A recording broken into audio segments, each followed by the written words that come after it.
Welcome to the Black and Unblending podcast, where we discuss the internal family systems model through the Black experience. Introducing Kayla Bell Consolver, licensed mental health counselor, Alicia Jackson, licensed professional counselor, Linda Mayepa, traditional doctor of African medicine, and Shanika Williams, licensed clinical social worker. This podcast is for learning purposes only. This is not medical or mental health advice. Well, welcome. I'm really excited because I feel like this is about to go somewhere deep today. Today's episode of Black and Unblending, where we center the Black experience using the IFS, Internal Family Systems model. And we have our four beautiful and talented and gifted minds here with us. Yes, as we sit here and talk about the systems of this world, right? And how those systems hit our parts and these Black bodies and these Black skin, we often have internalized anti-Blackness that we meet when we sit with our parts because they've learned to take in these beliefs as truths to survive. And also because the beliefs are out there. They are real and they are how this world functions. And so how do we meet those parts? What it's been like, right? And how do we help even ourselves or our clients move through it? So welcome everyone to today. So sit back and we're starting off our session with our parts party. What's coming up for you? Any parts that maybe you were sat with that in this moment or throughout the week that, yeah, you want to speak for? I'll speak for the part of me that just being in this space with y'all, looking at y'all boxes and stuff, just feels like I'm like warm hot chocolate on my soul. And that just feels real nice because it's real cold right now at the time that we're recording this. So it's real cozy. Yeah, just a lot of gratitude, like I mentioned earlier, just when we all collectively um, shared our parts for the first time in a space together. The world was very different. Our worlds were very different. So it's a lot of gratitude and just doing life with other people, being alongside life with other people and being it with y'all. So my parts are feeling real warm and sentimental, which is really common for me at the end of a year. So I'm just speaking for those parts. I think if I sit there, I could tear up a little bit. So, which nothing's wrong with that. But yeah, echoing that, there's a lot of gratitude for my heart.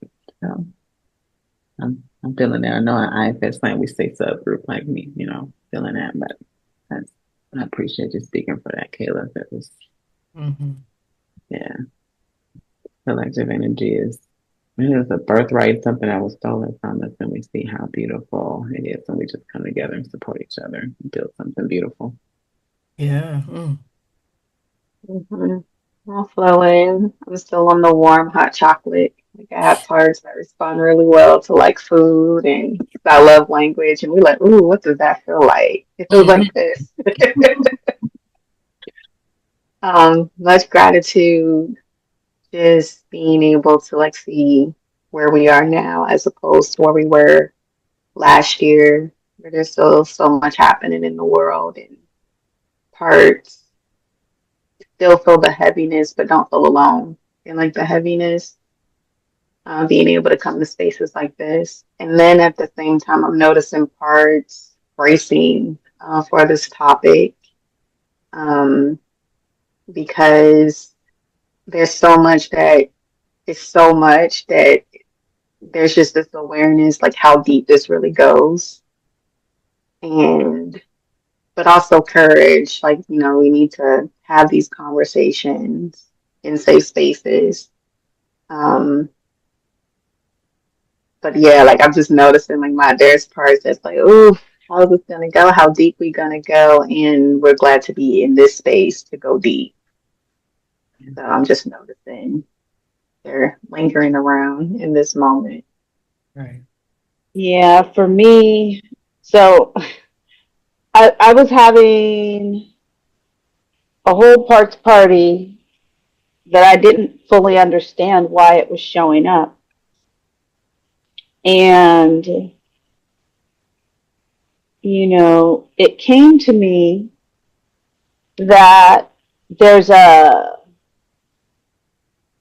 parts party is about kind of just feeling really connected in different ways to myself and to the world in ways that were not safe for me most of my life because of fetishization, right? Being fetishized, being objectified, Right. and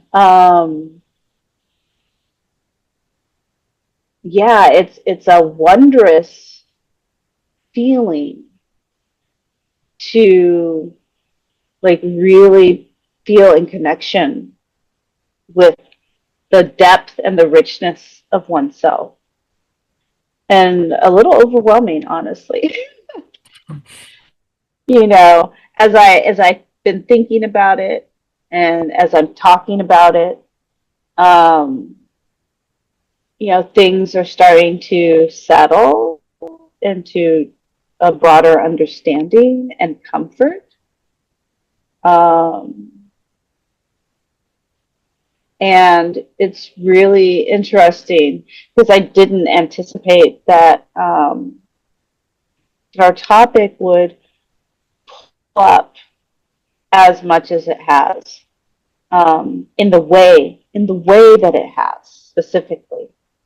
Mm-hmm. And I think that's part of what I'll be talking about. Because it just shows up in all sorts of ways. Yeah. So many ways. Yeah. Yeah. Um, for me, I just noticed my my fatigue with the masking.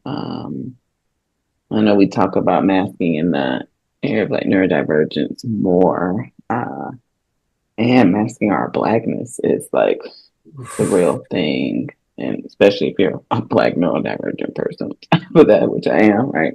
A black queer neurodivergent. It's like it Mm-hmm. opens up so much, and just sitting in the fullness like of myself. Like I love me, I love who I am, and how I show up, and then have like these parts though that are like that have taken in like these messages, and so it just felt really like let's sit with this and see what comes up.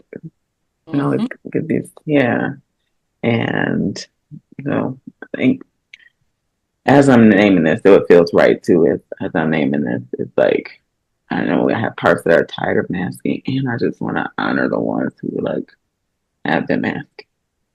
Mm-hmm. Yeah. Like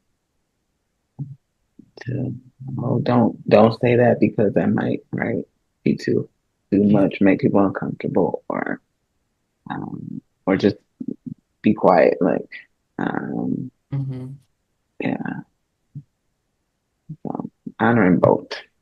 Yeah. Mhm.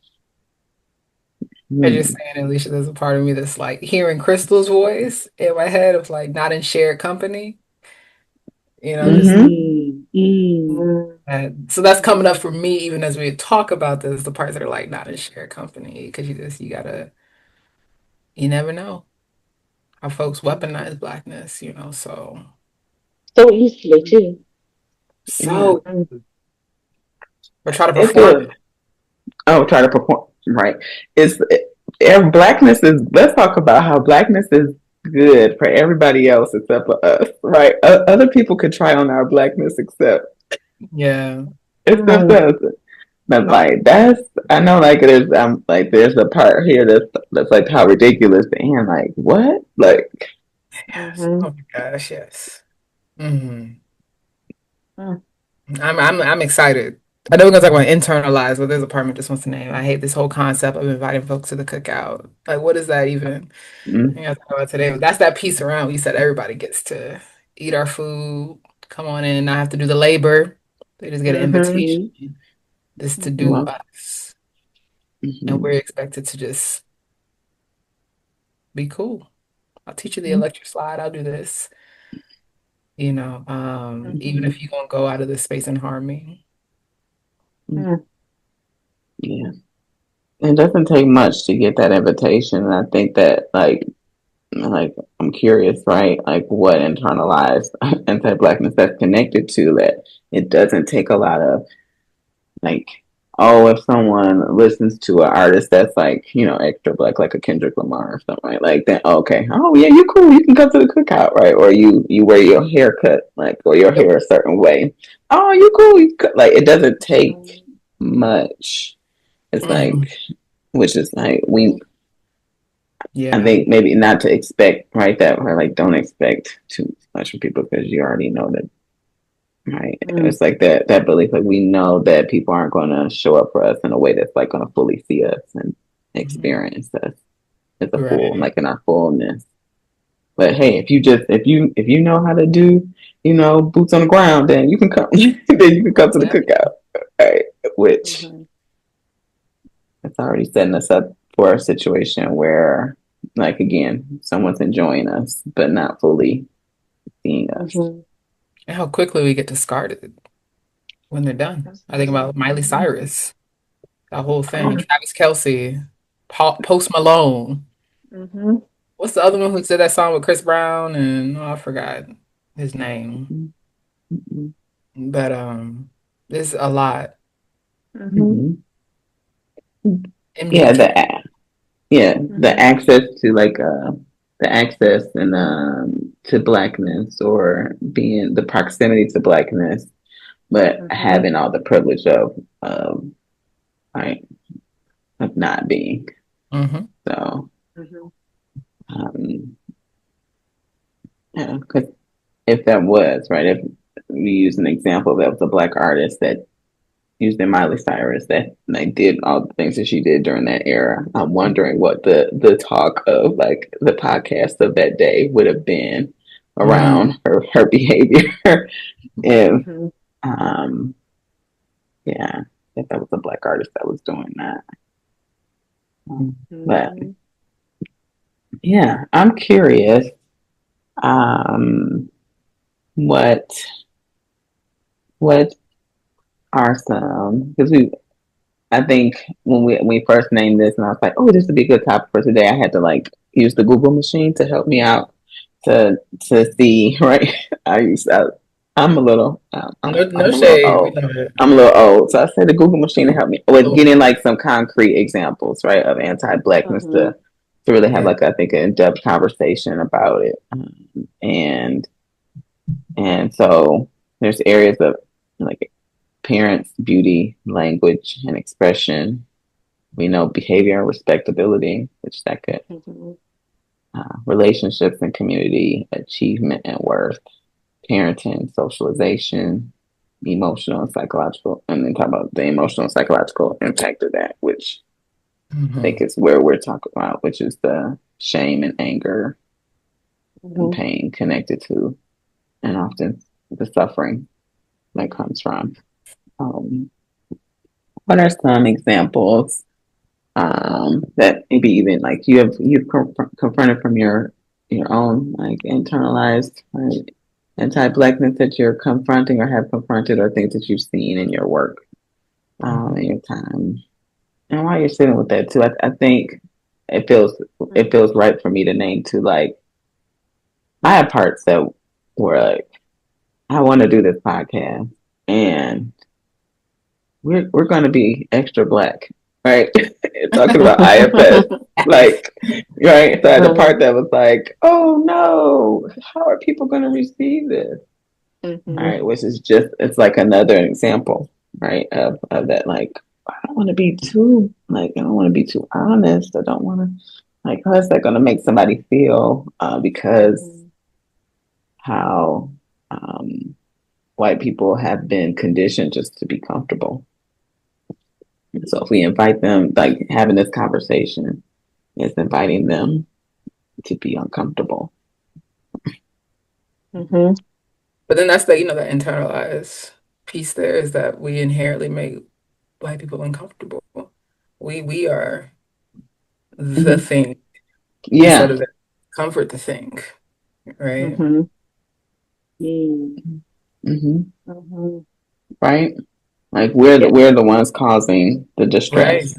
Yeah, I Like was that's like, the. you don't have to do anything to make them Hmm. uncomfortable. Yeah. Yeah. Mm-hmm. Mm. I was gonna go on a tangent. The part's like, oh, Okay. I'm like, all right. I welcome the tangent, and I right. I also know. I want was your like, parts to lead. yeah, I know my part's like, nah. What I will say, internalized. So I grew up in Florida, and I remember vividly wanting to stay in the house a little longer or not play, which is so sad when you think about it. Like I don't want to be outside playing or out at the pool too long because I was gonna get darker. Like parts of me equated the darker you are, the less attractive you are. And I think some of that was in representation because back in the day, I'm not like that old, but like even in my generation, it was before Black Girls Rock, right? So there wasn't a lot of representation in movies of darker skinned Black women that had roles that weren't of the slave, or like so distressed. Shout out to Viola Davis, but back when she was first starting, she had a lot of like roles of like distress, the ugly Black woman. Look at, Whoopi Goldberg. Like you weren't seeing people like Gabrielle Union, Lupita, even all the people now. So you grow up like, oh, we're not attractive. The darker you are, you're not attractive. And I was thinking like, oh, I had got rid of all of that, right? Until recently, I was walking in like Walgreens, and this random man said, "You're so beautiful," and I'm just like, what? Like I questioned. It's not even like a, you're Mm. right, I am. And it's like there's a part and I had to sit Mm-hmm. with that. And I was like, oh, because there are parts of me that still they separate, they don't look at the standards of beauty anymore. But there are parts of me that realize we were never a part of the standards of beauty. So how could anybody outside of the people that know me actually see me as beautiful? And so I had to sit with like even that piece or like, oh wow, just that internalized the, representation of beauty is still even underneath the surface Mm-hmm. for me in my Hmm. system. Yeah. The Black Beauty standards. That's a thing. I had. It was the first time I wanted to get locks, and this is it's interesting because it's not something that even I held. Because I remember it was ER. I'm dating myself, but when ER first came out, there was a black character on there. She had just like natural curly hair, and I was like, "Oh my god, her hair's so pretty. I want my hair to look. I want to wear my hair like that because when I wash my hair, that's what will come up." And my parents are like, "She need to do something to her hair." Like she, Mm-hmm. and I that just like kind of miffed me, but it also kind of made me just like once I remember as a teenager, I wore my hair like bone straight, and if there was ever like any new growth happening, I'm like, it's gotta be right, it gotta be. And wanted to like fit in with. I went to predominantly white school, so I wanted to like fit in with my peers. Even though like as a child, I was just like, oh my god, I want my hair to look like that. Like I want the curly hair, and how it's interesting how like the messages that I received about my hair, and then just wanting to fit in for like social and safety. It's like kind of removed me from like this little one was like, I want to wear my hair curly. Like what's and Mm-hmm. um, yeah, I even get beliefs like when I wanted to get my locks for the first time. I was like, if you get locks, nobody's gonna want to marry you. Mm. And so I had to sit with that. Like it made me frustrated, and at the same time, like holding the generation like that came from, which corporate America, and having to having to assimilate in order to survive. Mm-hmm. And then like the standard of what's going to be attracting the opposite sex, and what's like right, or even the same sex, like what's going to be like viewed as attractive, and how you wear your hair. And that was just in the 90s or like early 2000s, like Mm-hmm. hearing Yeah. that. Um, yeah. Mm. Mhm. Yeah, I gotta take a breath there. It's like so much that comes up around hair, Yes. so much. Mhm. And then raising daughters and how those parts come up in, yeah. I'm just noticing my system just like flashing me back to different periods in my Oh yeah. childhood.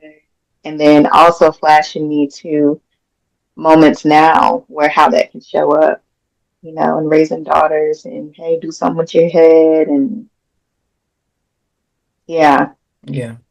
needing to keep their hair done and like all these things. Whew. Right. Mhm. Even when you talk about like the needing to keep their hair down, like what came up for me immediately was like, or the need for like to police, like over police my children when I'm in public because Mm. of like the people maybe Hmm. watching, like Yeah. parts like I don't want to be seen as like Yeah. judged. That part's Mhm. like okay, like and and kids would be looking like, what's the problem? Like, where's the Mhm. other They just being children? enjoyable. Right? They just like, I'm like, but there's this like wanting to um make sure, right? Mm. Yeah, I've been doing a lot of work lately around my parenting self and how anti-Blackness that I had internalized impacted it over, my kids are 29 all the way down to 12. And I've been working with all of them. you know, um, when I say working, I mean, I've been doing my work and I've been recognizing how my care of them was impacted by internalized anti-Blackness.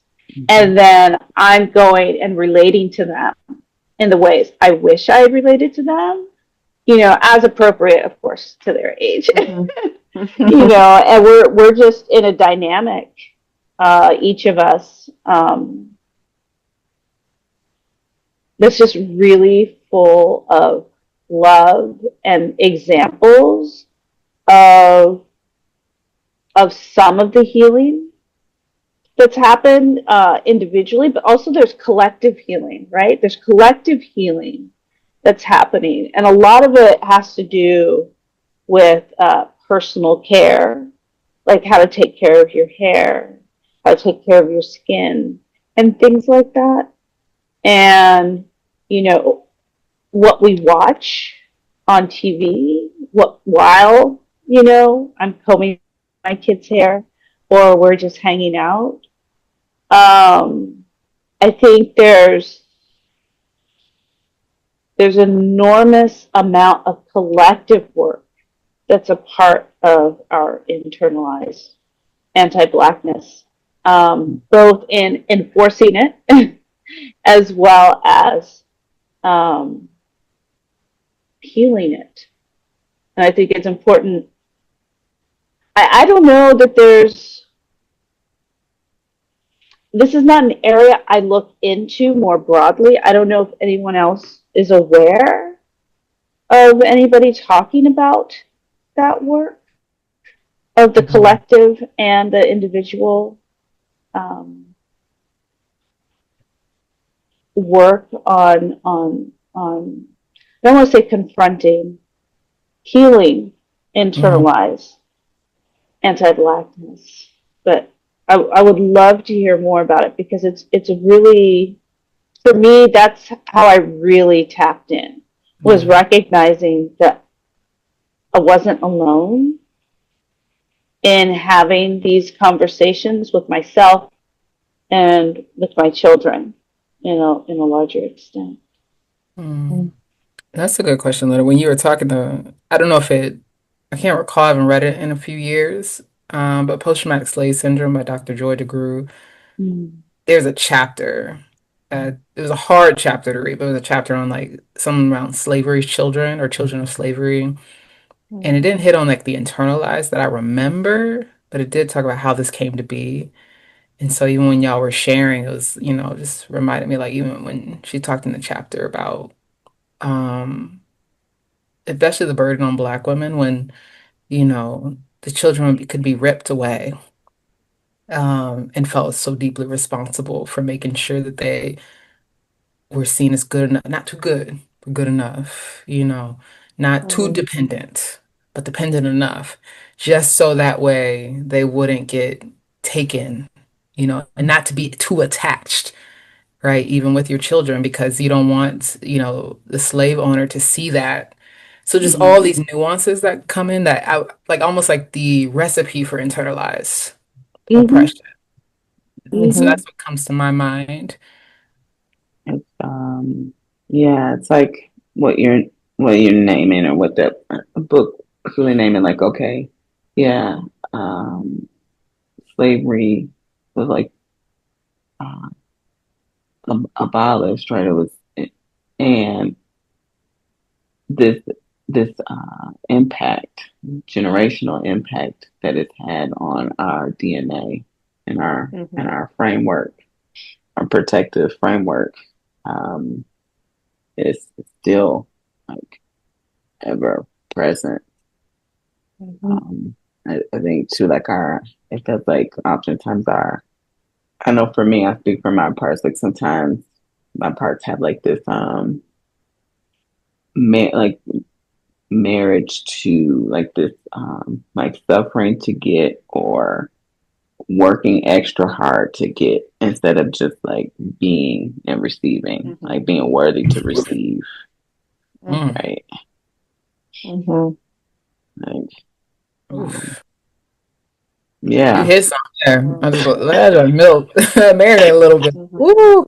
Yeah, it's like, oh, we gotta grunt, we gotta work, we gotta, Yeah. and it's like, you know, just Mm. be and receive, like be worthy to receive, like in the like sitting with Mm-hmm. that. It's like, ooh, my parts are like, what?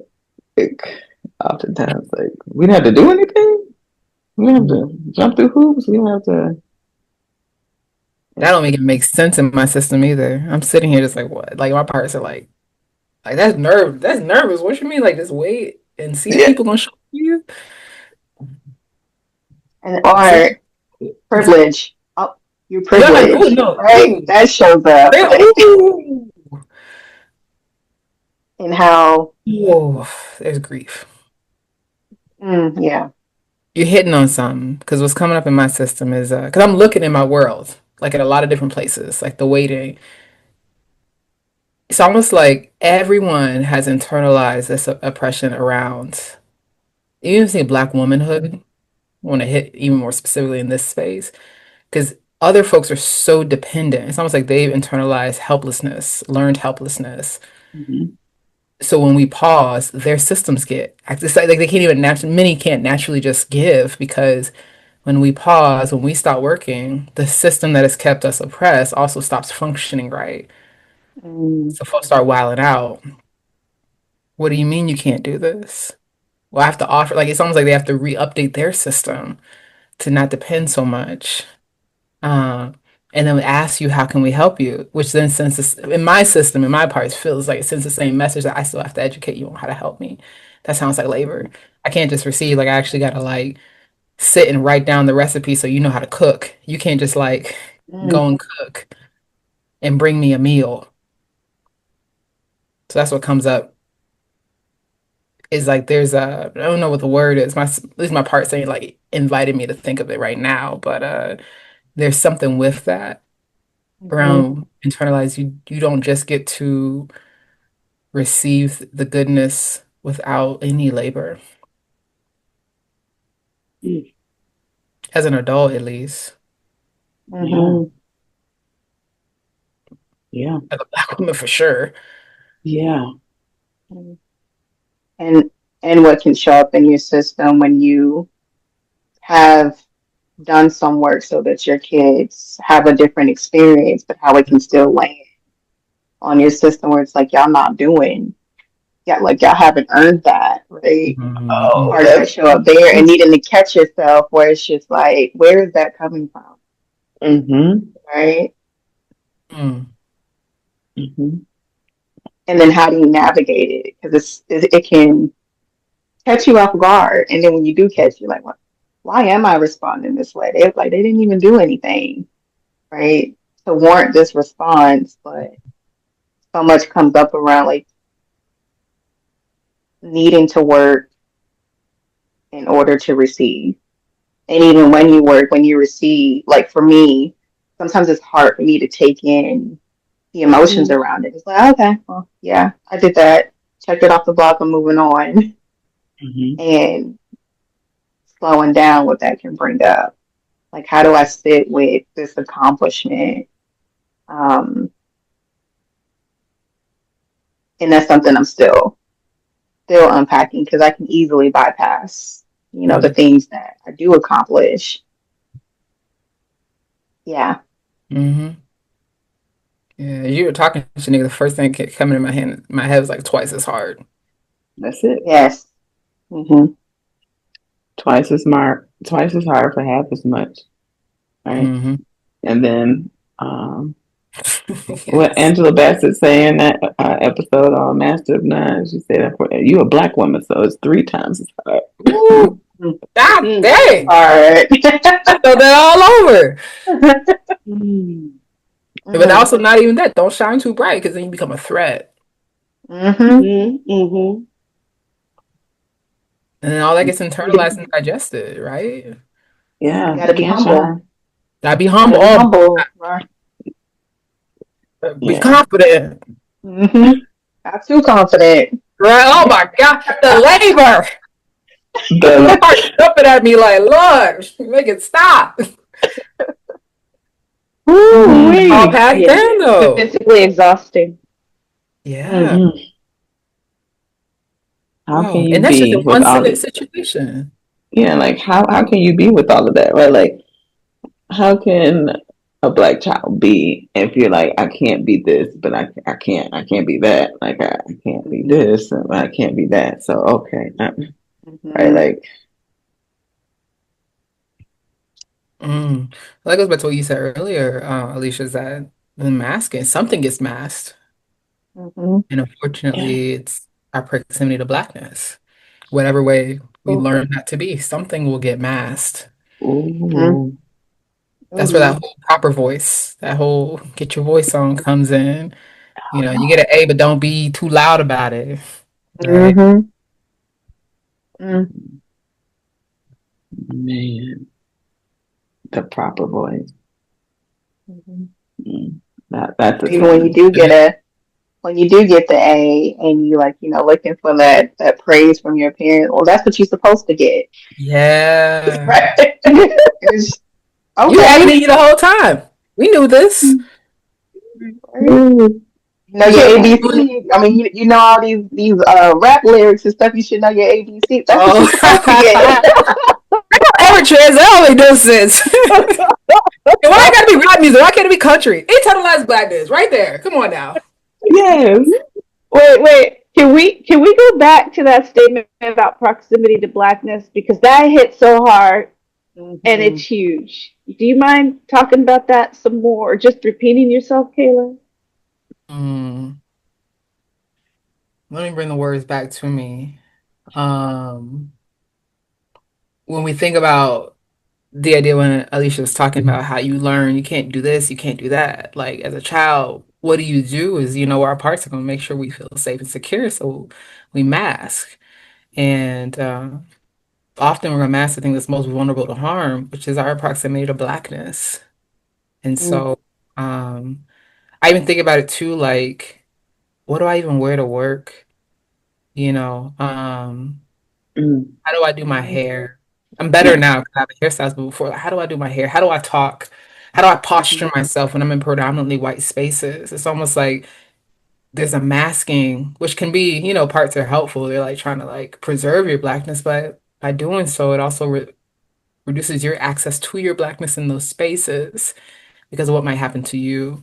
And Mm-hmm. so I think about it, oof, and it's kind of sad the more I say, because it's like, dang, you're existing often in a daily inaccessible to yourself.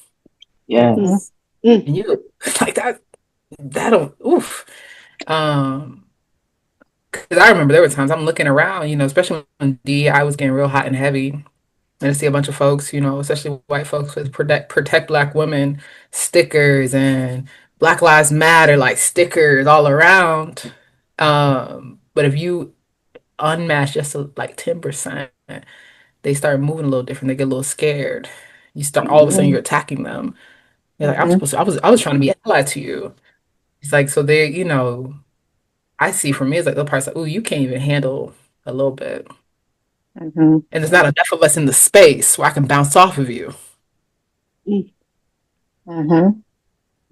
That tying, that cutting off access to yourself is big when we think it, like if we talk, and especially we bring in this framework and this model.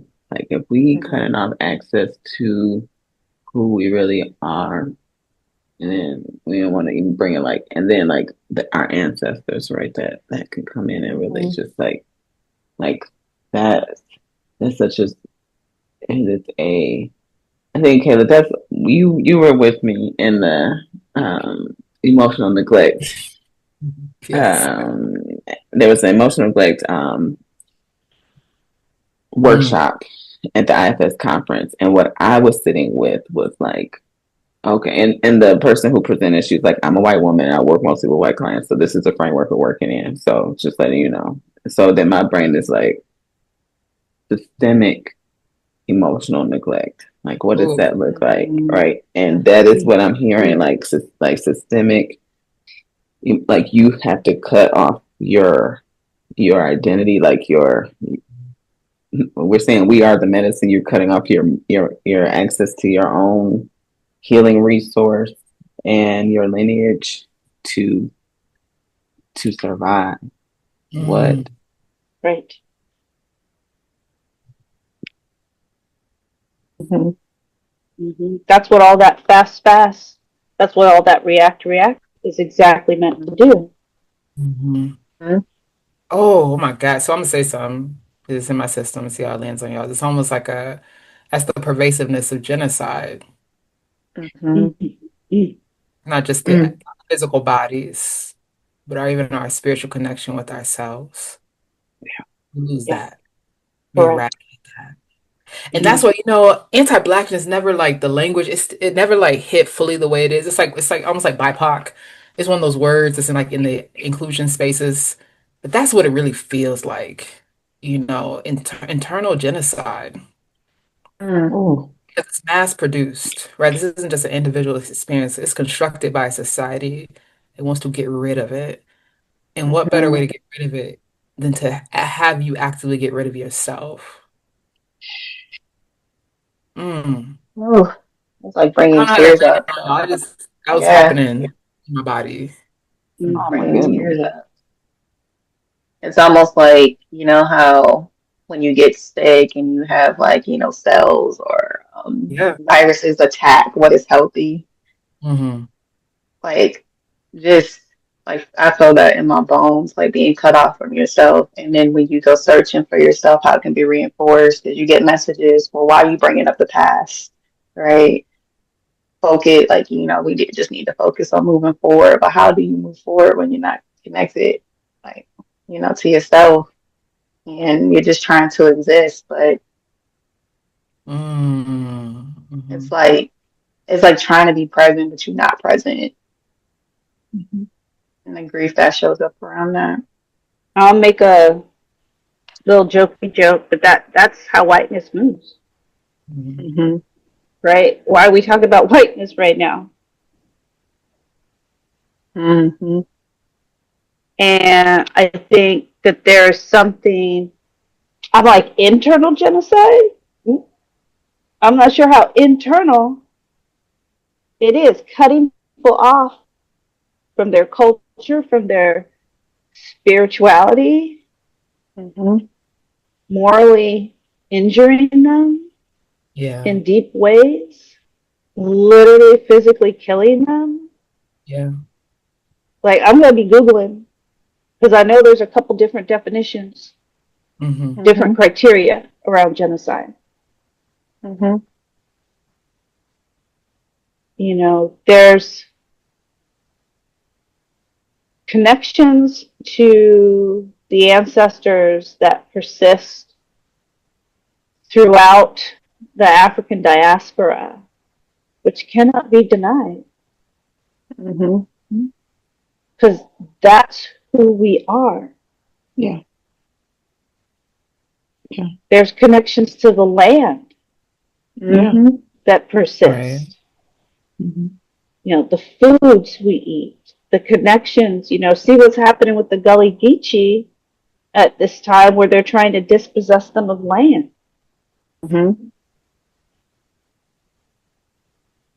There's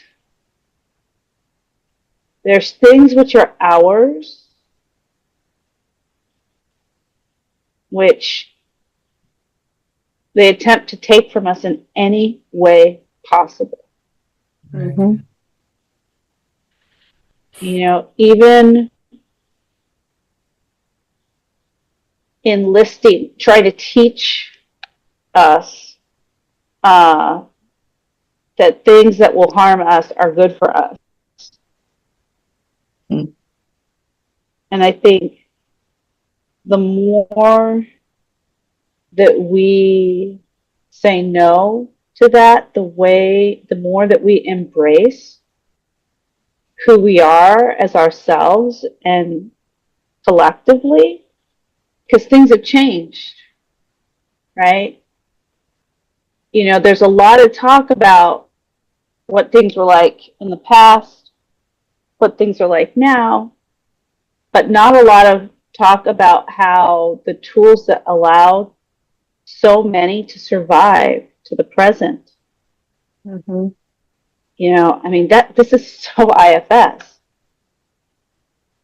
What we had to do then is not necessarily what we got to do now. What we had to hold on to survive to today, we can help that. We can update those parts of ourselves individually and collectively.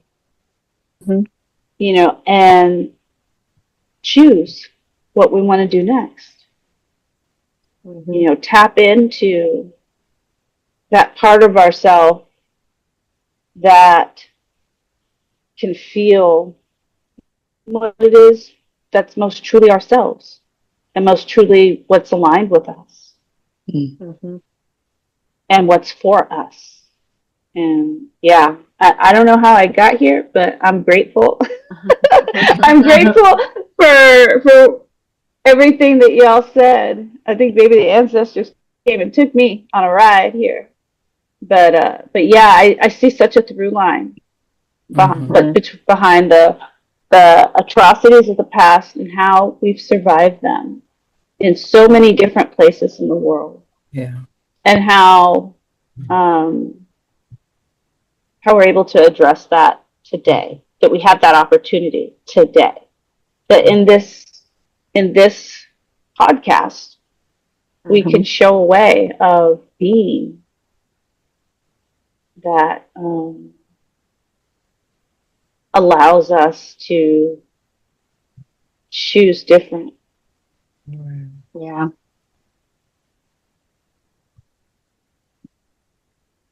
And I'm listening to one thing that comes up to me is, you think about a whole model in itself, right? Is I wonder if that first step does have to be the witnessing of what is actually there.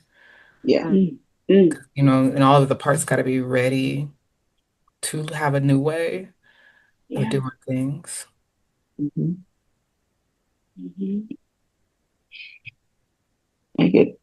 It's a hard truth, right? I named this before we started, but I think it can be such a hard truth. Like when I sat with like that, I have a part that believes that Black women don't deserve like to be treated well. Like I think that takes a lot of. I've been doing IFS therapy for a good little minute, right? It takes a lot to like sit with that uncomfortable truth, even as a Black woman, right? Because there are parts that are like, what? And then I look at what I've seen in my life, and it's like, of course, there's a part that, I mean, like of course, because that's how the world functions. Like you're supposed to serve. You're not supposed to actually be treated well, like and respected and valued and seen. No, right? And so then witnessing the pain of that and sitting with the tenderness and the grief of that and the rage and the anger of that, right? And then like Linda, when you're inviting and bringing us into it, it's like, okay, now do let's do something different for ourselves. Like let's bring in that being without having to and receiving without having to like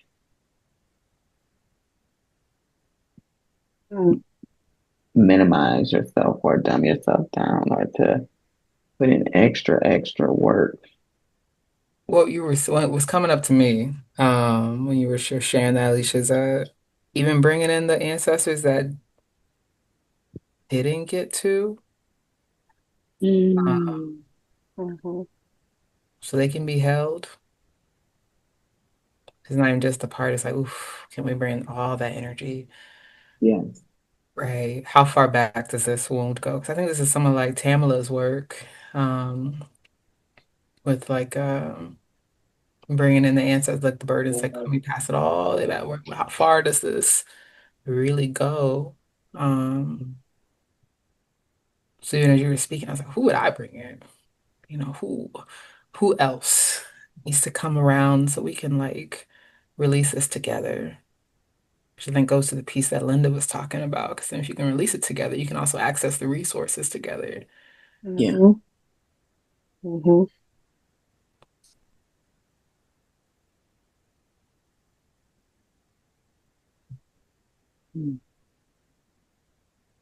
And what comes up for me is like just hearing that, how do we um, call in things from a place of love? Because there's barriers that get in the way of us coming together, like even as Black women, because some of the stuff shows up and it can show up, well, I'm in competition with you versus just being like a sisterhood. So even being able to name that, like how can we name it from a place of mm, Mhm. love? Love is coming up, but love doesn't quite fit what I'm like trying to communicate, because even like just attachments and how we move together, a lot of times what brings us together is pain. So that's why love doesn't even land fully in my system. What brings us together? Something happened or harm was done. We're coming together. But Yeah. then what happens afterwards? You know, we go back and until the next thing happens, and a lot of grief and loss come up, you know, around that, like the loss of family members, children, being families being ripped away. And so it's like this idea, that's not like medicine, but how do we get there? Mhm. How do we come together, especially when we're navigating systems that keeps us apart, Right. right? Like, you know, have like more of like this I can't even say the word, but this is coming up for me because I'm just thinking about like where we are now. A lot of us where families are not even coming together, Right. like for family reunions or holidays. And it's like, what happened there? Mhm. Like the matriarchs that definitely was holding so much of the burden. And hearing how now that they are ancestor, families have fallen apart. Like, oh, it's so much grief. Like it hurts. Like my heart is hurting. Just wanting that. And it's like, how do we get back to that place where we're coming together and being able to name these things, but still, you know, stay connected to one another. Mm.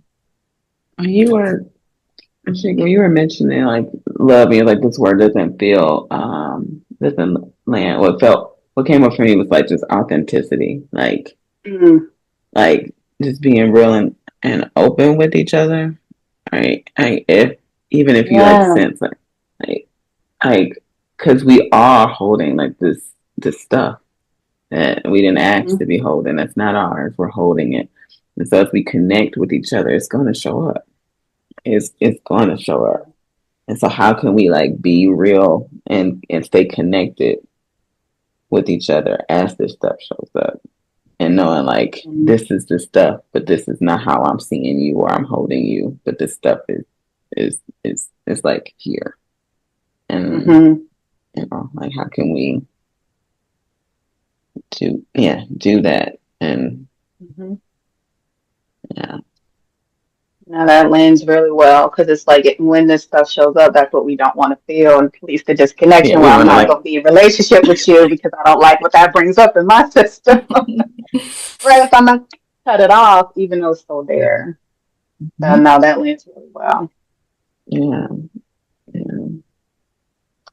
Okay. Well, my timekeeper part is like, okay, we need to clean Well, around this before we because do. Yes, yes, I okay, would okay. love to hear from the elder in the space. You know, like how you might answer that, or like, because I recognize you are one of the matriarchs rooted, Linda. So I would love to hear if you have any wisdom or I'm like, what's the who elder? like, oops. Yes, traditional Not me at the doctor. same Yeah. time peacocking about being 55, but I something that kept coming up for me was a space that I want to hold, um, where we can just come together and sit in silence and have space to become aware of what's out there trying to keep us apart. That's in that the piece that we hold of that. Mm. Um, this world does everything in its power to give us no time for ourselves. And I think it's so important that we take that time. Like that time is ours. We do not have to cede it. We can hold on to it. And what's so easier is when there's spaces created for that. Um, both structured and unstructured spaces, like spaces that tell you, okay, we're going to do this, and spaces that are just your own, just a space where you can show up and you can do what you need to do, as long as it's being with yourself. So there's still some structure, but I think it's incredibly, I think it's frightening to think about doing that. Yeah. It's frightening for me to think about holding spaces like that. It's frightening for anybody who might want to come because I've seen people talk about having a moment to themselves and they're like, nope, not today, Yeah. not today. Let me go have a drink. Let me go take a nap. I'm a big napper, so no shade. No shade on the drinking either, because we do what we do to survive. Right. Um, let me go smoke. And I think I just want to offer an alternative option. It's like come just sit and be with yourself. Small group. You can talk about whatever to somebody. Um, but how do we meet one another? Mm-hmm. How do we meet one another? This is a very particular moment And I'm not even talking about like geopolitical stuff. I just mean in terms of the healing that's happening more broadly. This is a moment, and none of us are alone in it. You know, just not just the people that are around us or people that we might meet online, you know, but the ancestors that sit with you, family. We're not alone. And how that shows up for each person is different. So take a moment to spend some time with that. A beautiful invitation, right? To sit with yourself and the acknowledgement of how frightening that can be. Because what's gonna come up? I did think about this as as a topic where I was like another episode of just the right, sometimes the unpredictability of the healing journey, right? You know, you don't know much, right? If we're talking about how you've had to like abandon yourself just to survive this world, we don't even know what's in there once you start healing, and what that's scary. Oh, It could be so scary. Right. So I appreciate the invitation and the acknowledgement of and the acknowledgement of the parts of us that work really hard to make sure we don't do that. Right. Mhm. Well, the after party. What are we taking with us? Woo-wee. What are we taking with us after today? I'm like, I'll say for me, the it feels like my mind often goes to collective grief first. But like the collective grief of the nine, the cutting off of yourself, it just feels a grief that you are not even really fully aware that your body's holding until you're like, oh, I haven't been showing up as me because like the world has told me that who I am isn't okay, and Right. yeah, it's not, yeah, the grief of that, how that impacts us as a people. It's like, I think for me, I'm taking a lot, so it's hard to put into words, but one big thing, I've been trying to do this, but now I'm being more intentional. Is like really inviting in rest for my entire system, just to be and be in commune with folks. But then also like inviting in that energy of the ones who also felt like they couldn't. I think yeah, there's the permission that we give inside isn't available to even the ones around us. Like I'm thinking about us going all into the holiday season, so that energy is gonna be very present from others. And so I was like, I'm just gonna invite that in and invite others to join me in that, um, spiritually or even like within the physical world. So, Black women specifically, if I was being clear. mm,